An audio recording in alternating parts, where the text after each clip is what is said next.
Looking to add dynamic, interactive elements to a WordPress site? In this video, we are exploring the interactive circle info block from Nextblocks, perfect for creating engaging circular layout that respond to user interactions. Whether you are showcasing features, services, or any key information, I'll guide you through setting up and customizing these interactive circles. So let's dive in.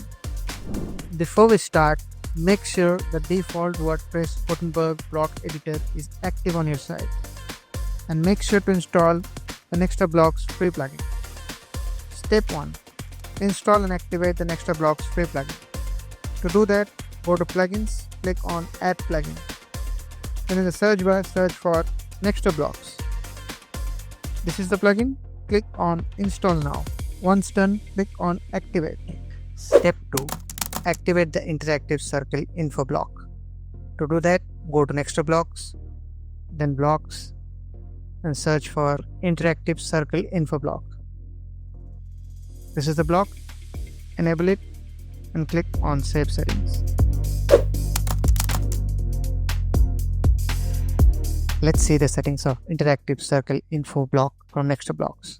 Under the Content tab, you'll find one predefined style.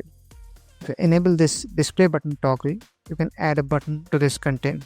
From the style section, you can select a predefined style for the button. For style 2, you can add an icon to the button as well. From the alignment, you can align this block. Then from the interactive circle section, you have to use these repeater items to create this interactive circle info block. Let's see the options you will find in this repeater items. In the content type section, you will find two tabs, button and content. Button is for these circle buttons and content is for this section. For icons, you can add font awesome icons or dash icons, or you can add an image like this. Then from the title field, you can add a title to this circle button. Then from the background section, you can add background color, gradient color, or a background image as well. You can add a border color as well. You can add these properties for normal, hover, and active states.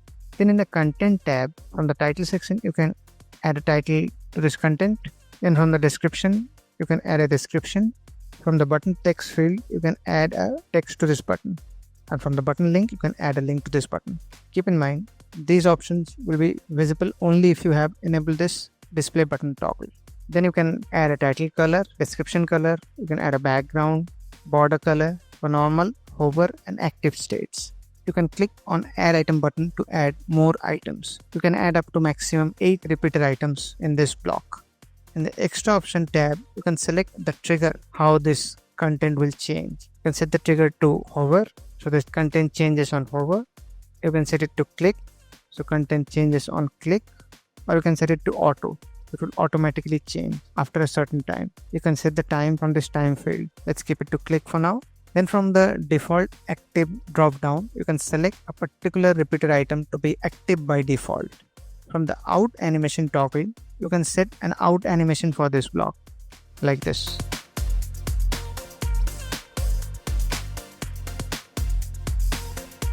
Then from the connection tab, you can connect this block with the carousel anything block from Nextblocks, which we will see later in this video. In the style tab, you will find all the styling options required to customize this block. In the circle tab, you will find all the options required to customize this circle. From here, you can adjust the width of this circle. You can set background, border, border radius, box shadow for normal and hover states. Then from the button tab, you can adjust the style of these circle buttons. From the width section, you can adjust the width of this button. If you have used icon, then you can change the icon size from here. From the image width section, you can adjust the width of the image. From the title typography, if you have added title in the circle button, you can change the title typography from here. You can adjust the font family, font weight, font size, text transform, font style, line height, letter spacing. You can also add global typography as well. From the title above space, you can adjust the space between the icon and the title. Then, if you want to set standard color for these buttons, you can do that from here. You can set the icon color, title color, background, border, border radius, box shadow for normal, hover, and active states. Then from the content tab, you can style this content section. From the title typography, you can adjust the typography of this title. This typography section, you can adjust the typography of this description. From here, you can adjust the spacing between the title and the description.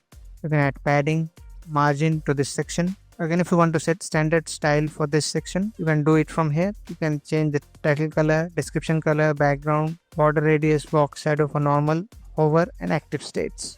Then from the extra button tab, you can adjust the style of this button. Keep in mind, you will see this button if you have enabled this display button toggle.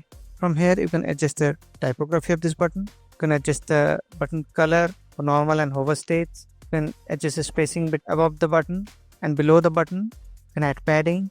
You can adjust the background, border radius, box shadow for normal and hover states.